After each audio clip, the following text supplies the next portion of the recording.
Carlos Díaz, muy buenas noches. Buenas. Bienvenido a Hora 25, Carlos. Muchas gracias por invitarme. Carlos Díaz es bailarín y es coreógrafo de artistas internacionales como Lola Índigo, Nati Peluso, Will Smith, Mahmood.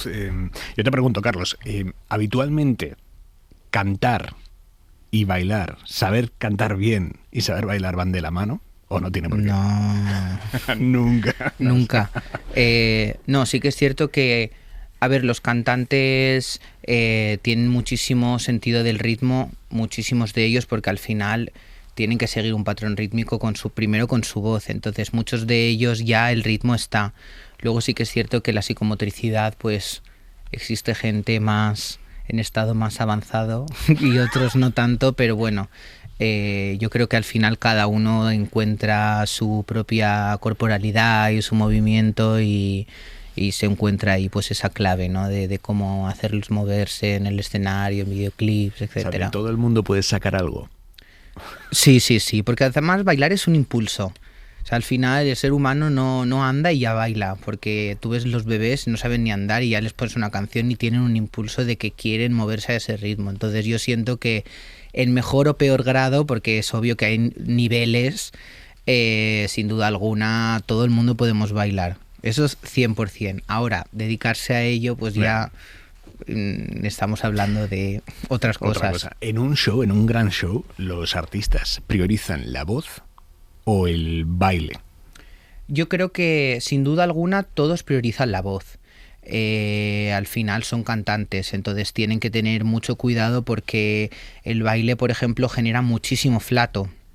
Y cuando están cantando encima la respiración es mucho más complicada porque tienen que aprovechar las barras de las pausas de cada frase o cada verso para coger aire. Entonces ya es un reto grande hacer un concierto en directo a nivel pulmonar, para ellos ya es un reto. Entonces añadir coreografía es rizar aún más ese rizo. Entonces sí que es cierto que al menos con todo el mundo que yo he trabajado hay que tener muy en cuenta, y también es nuestro trabajo, ¿no? Como coreógrafos, porque si yo requiero una necesidad física de esa persona a un nivel de exigencia tan alto que la voz se le va y se terminan cansando y están ahogados, tampoco estoy haciendo yo bien mi trabajo, porque tengo que permitir que puedan hacer un buen directo y estar cómodos, sobre todo a nivel de respiración. Me parece dificilísimo encontrar ese punto óptimo, ¿no? Ya es complicado. Pero bueno, cada uno tiene esa resistencia. Luego, por ejemplo, en los meses previos a los tours muchas veces se trabaja mucho el cardio para ellos tener ese momento de controlar ahí las pulsaciones bien altas, con la fuerza, con la respiración. Entonces es un trabajo también como de ir viendo, ¿no? el cómo va respondiendo su voz ante los movimientos, y luego a partir de ahí pues siempre o reducir o añadir dependiendo de cómo ellos se vayan sintiendo. O sea, durante una coreografía hay momentos en los que tú haces que los bailarines hagan mucho para que el artista calle y respire. Claro, sí. Porque sería imposible, o sea, trabajar, es más, incluso muchos artistas, no vamos a decir nombres, que si no, pero muchos artistas que tú puedes ver en de tallas mundiales que hacen tours internacionales, hay momentos que necesitan respirar o hacer un cambio de posición o bajarte a lo mejor te han cogido y te han lanzado con un arnés al aire y estás dando volteretas o te tienes que incorporar. El acto de incorporarse, nosotros en el sofá hacemos como ya ese gesto, pues ellos es lo mismo, tienen que apretar abdomen. Cuando aprietas el abdomen, el diafragma se va. Entonces hay muchas veces que también pasa eso, pero bueno. ¿Para ti qué es la belleza en una coreografía?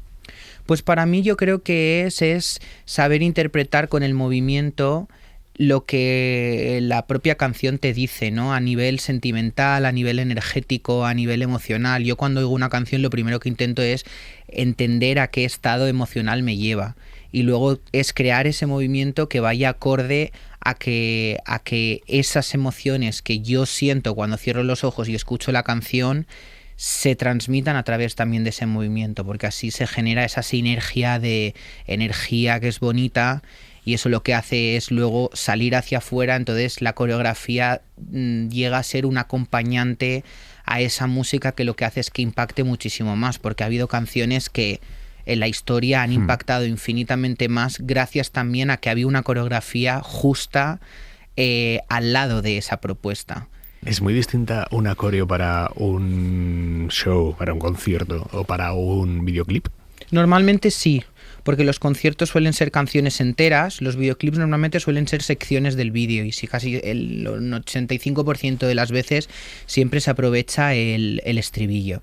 Es normalmente lo que más punch tiene, lo que muchas veces se quiere enfatizar, es donde luego, por ejemplo, se va a sacar luego en plataformas tipo en TikTok para que la gente suba ese trozo de la canción. Entonces en videoclips suele ser un trabajo más reducido en cuanto a cantidad de pasos, por así decirlo, y de tiempo, pero suele ser bastante más curado el trabajo porque estás en cámara, es muy importante cómo queda el plano, el artista no está cantando pues en ese momento, es obvio, es un rodaje, entonces puede permitirse bailar más porque no tiene que coger un micrófono o no lleva un vestuario de show que es muchísimo más complicado de gestionar, sino que muchas veces ya el estilismo en videoclips va de la mano también a la coreografía. Es bastante diferente.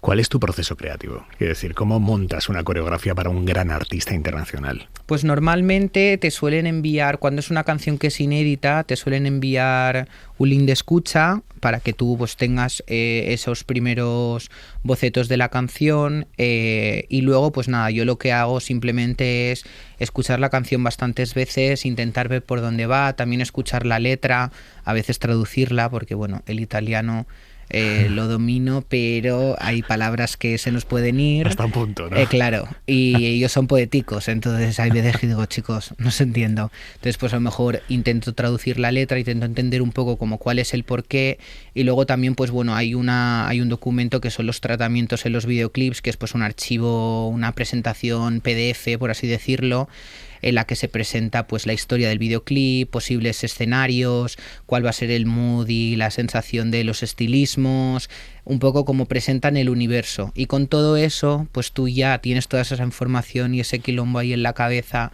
Entonces ya tienes como por lo menos a mí me sirve porque tengo una sensación energética muy clave, ¿no? De sé por dónde quieren llevar el videoclip, entonces ya sobre todo los pasos no, pero la energía con la que los vas a ejecutar sí que te da muchísimas pistas para que ahí, pues bueno, construyamos sinergia entre todos y no sea que de repente, pues yo qué sé, te digan que quieren hacer un videoclip basado en superhéroes y la coreografía sea otra cosa completamente distinta, sino que vaya un poco acorde. Y el momento, o sea, que si tu trabajo termina en el momento de entregar la coreografía. No. Luego existe, pues bueno, siempre el one-to-one con el cantante, pues es quedar con el cantante, sí. Empezar a enseñar la coreografía, entender, porque es muy importante para los coreógrafos. Se la enseñas tú, bailas tú. Claro, vale. Quedamos con ellos, normalmente se suelen hacer primero sesiones privadas, o a mí me gusta hacer sesiones privadas con ellos en las que explicas ese boceto que tú has creado y siempre al final terminas adaptando a la corporalidad de ese artista, porque al final sí es mi creatividad y en estos momentos es mi cuerpo, pero yo lo que te tengo que hacer es hacerte bailar a ti. Yeah. Entonces tengo que entender, pues por ejemplo, cuál es tu brazo dominante o cuál es tu pierna dominante cuando cargas peso, cuando coges impulso o cuando coges un micrófono, por ejemplo, si estamos haciendo un directo. Entonces a partir de ahí se queda con el artista, se hace pues esos primeros ensayos en el que vas viendo cómo encajar el puzzle que tú habías creado previamente en ellos y luego a partir de ahí cuando ya funciona se meten bailarines, se suele ensayar con ellos y luego ya vas a rodaje, ayudas en rodaje, chequeas cómo se está viendo en la pantalla todo lo que se está haciendo, porque por ejemplo hay muchas veces que, bueno, al final nuestro criterio también es muy positivo a la hora de rodar, por ejemplo, qué tipo de plano hacer o de qué manera o qué frame podemos coger a la hora de estar en un videoclip, porque claro, si hago una coreografía que se mueve en una dirección y de repente tu ángulo de cámara es completamente distinto, o si de repente una coreografía que no mueve los brazos pero mueve mucho los pies y tú decides hacer un plano corto de la cara, pues lo único que vas a ver es un cráneo rebotando poco, claro. Sin ningún sentido. Entonces ahí también en rodaje es importante estar, el también llevarse bien con los directores y el trabajar en el momento en el que se está grabando la coreografía, pues ir también dando un poco ese apoyo, ¿no? De decir, pues oye, pues si grabamos de esta manera quizá va a lucir muchísimo mejor la coreografía. ¿Necesitas que peguen estéticamente con la estrella los bailarines? No tiene por qué. No tiene por qué. Además, yo que sé, eso ejemplo, es algo que... Una estrella que sea muy bajita y le pones al lado un maromazo de 2 metros. Eso sí que es cierto que normalmente la estética se cura. Sería una mentira decir que la industria del entretenimiento no tiene estereotipos, no es verdad. Existe muchísimas veces, pues se buscan muchas veces cuerpos atléticos, gente que tenga pues ciertos rasgos, o sea, eso se suele buscar. Y luego, pues por ejemplo, a nivel de altura, a lo mejor para un concierto no tanto. Para un videoclip sí que es interesante, porque si yo quiero hacer un frame más corto, un plano más corto, claro, si el artista mide 1,80 y está bailando al lado de una persona que mide 1,60 m, si me voy a un frame corto, lo que termino viendo es la frente de una persona y la cara de otra. Entonces ahí sí que es bueno pues trabajar dentro de un estándar de esos 10-15 centímetros hacia arriba y hacia abajo. Entonces sí, sin duda alguna, el perfil físico se tiene en cuenta dentro de esta industria, porque es así. Y luego hay que estar bueno para ser bailarín. Pues, hoy en la industria hoy española. Por hoy no. Más que industria española, yo diría industria mundial. Bien, industria porque mundial. Al final es un poco lo mismo. Hoy por hoy no, pero sí que es cierto que al final, siempre que haya una persona que salga de ese, digamos, como estereotipo, o a lo mejor ese cuerpo normativo dentro de la industria del entretenimiento, muchas veces va a ser tratado como tal, en el sentido en el que si de repente hay una persona... a mí no me gusta mucho esta palabra decirla, pero si se mete una persona curvy dentro de un proyecto, se está metiendo porque se curvy, quiere gorda, ¿vale? O sí que es cierto que se suele hacer como, pues mira, vamos a hacerlo de esta manera, gordo, claro. ¿no? Vamos a meter un negro, o que directamente ya tienes una idea que es muy universal, que tú tienes esa apertura de mente, a lo mejor pues siendo un artista o siendo un proyecto, y directamente te da igual, pero sí que muchas veces se suelen buscar, como a veces cuando se quiere hacer algo como más plural, pues es como uno de cada gremio, ¿no? Entonces... O sea, una cata de exacto, todas entonces las razas, sí, es al final la industria de la publicidad, la industria del cine, la industria del entretenimiento, busca perfiles concretos. Es más, cuando se ha salido de esos perfiles, pues ha habido muchísima polémica. Pues bueno, esas barreras se están derritiendo más, porque cada vez el mundo es más plural, cada vez hay más aceptación de los cuerpos no normativos, entonces cada vez empieza a ser muchísimo más normal ver a prototipos diferentes dentro de la industria del entretenimiento. Y esto ya no es solo en los bailarines, parece que los cantantes tienen que tener un perfil estético concreto, que los actores tienen que tener un perfil estético concreto, porque si eres un actor gordo, pues ya te van a meter absolutamente del personaje gracioso o el torpe dentro de una película.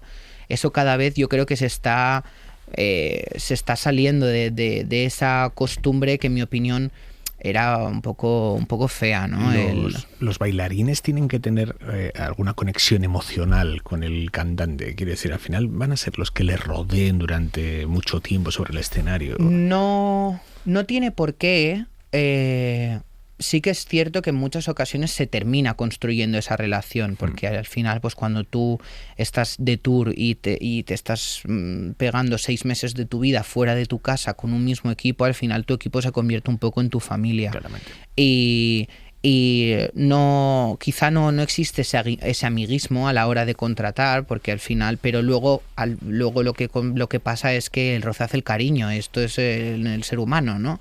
Cuando pasas mucho tiempo con una persona, al final empiezas a establecer pues lazos emocionales con ellos, pues porque se hacen tus amigos, hasta incluso se terminan haciendo tus parejas. O sea, cantidad de bailarines y amigos que tenemos han conocido a sus parejas trabajando para otros artistas. Yeah.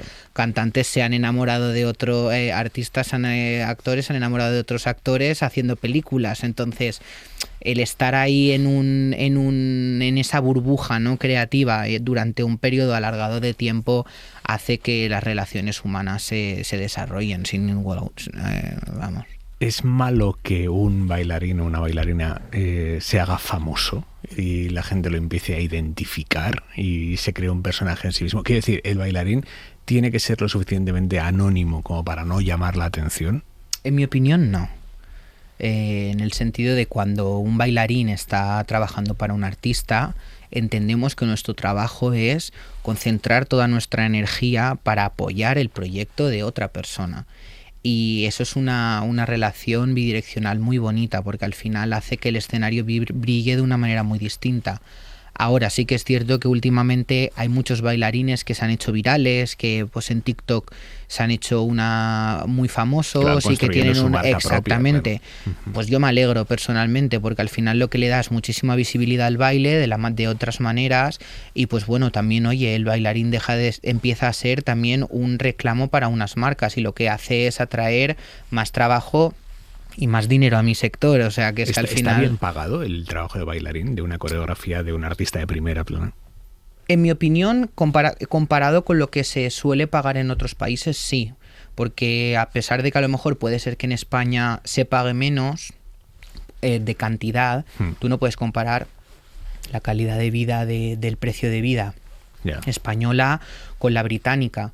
Entonces sí, a lo mejor si te estás yendo a hacer o analizas un bolo que te pueden pagar en Londres por hacer un videoclip, o en Estados Unidos, puedes decir, claro, hay una diferencia muy grande, pero para sobrevivir en Estados Unidos necesitas una cantidad mucho más grande de dinero que en España. ¿Y eso que se paga por conciertos, por giras? Pues depende, te pueden pagar por conciertos. Si estás haciendo un musical, pues sueles ir por temporadas. Si estás haciendo programas de televisión, suele ser por galas. Dependiendo del proyecto que estés haciendo, si estás haciendo un videoclip, suele ser el periodo de ensayos y el día de rodaje.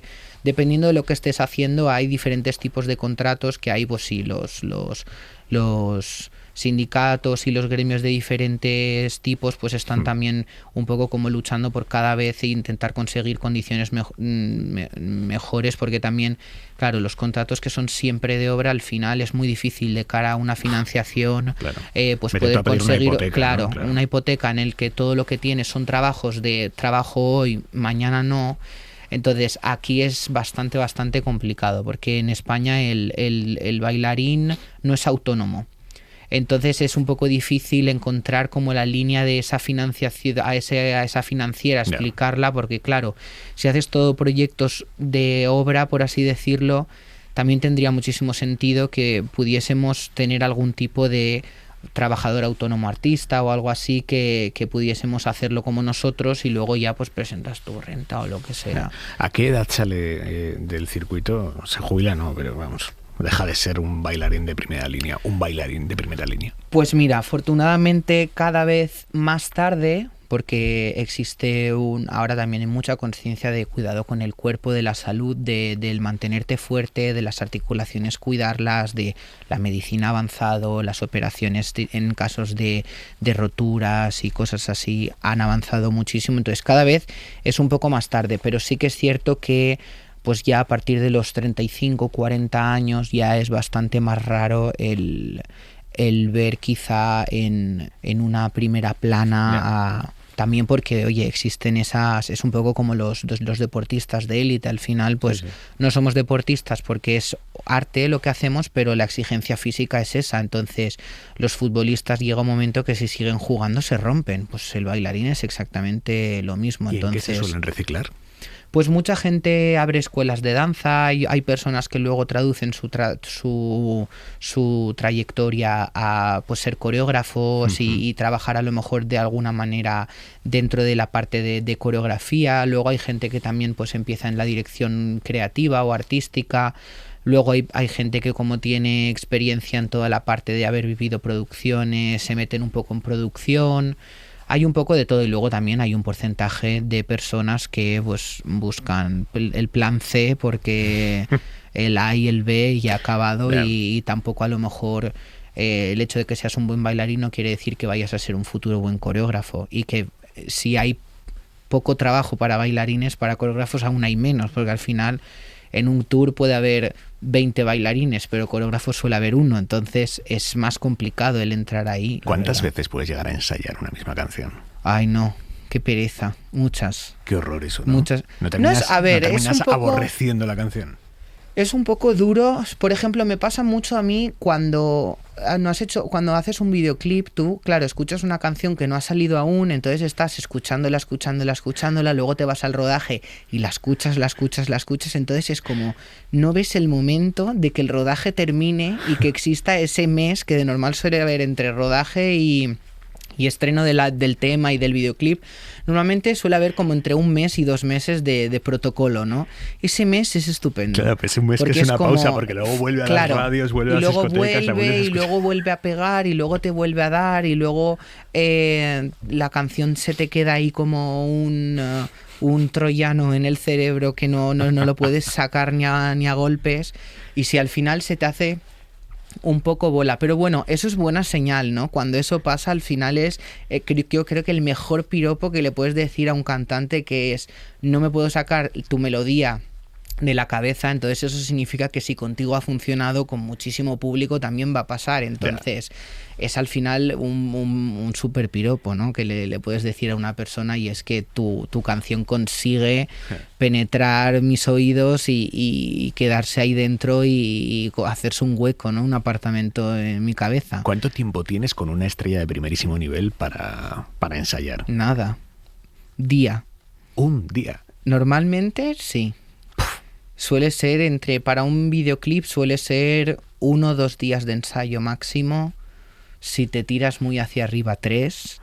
Pero son proyectos que son muy muy veloces, porque bueno, todo va muy rápido en esta industria, y hay muy pocas veces, hay muy poco tiempo, ¿no? Para poder desarrollar una idea con muchísimo tacto. A mí en parte me gusta, porque también cuando es tan automático hace que sea tu instinto, ¿no? el que trabaje, y en el instinto hay mucha magia, porque es como a veces lo primero que sale es lo más genuino, porque es lo primero que ha salido. Muchas veces cuando le tienes tiempo para darle vueltas y vueltas y vueltas a algo, al final lo que haces es darle a vueltas a algo que ya funcionaba. Entonces, si te sirve la receta, cógela. No te voy a preguntar por nombres, primero porque lo tendrás todo firmado de cláusulas de confidencialidad, pero sí te quiero preguntar si hay algo que sea transversal en todos los grandes artistas de la música, que tú detectes y digas, es que a todos les pasa lo mismo. Pues mira, la puntualidad, he de decir que es algo muy común, que no haya mucha puntualidad. Vale, o sea, la no puntualidad. La no puntualidad. Vale. Es algo que suele pasar mucho también, porque tienen agendas loquísimas.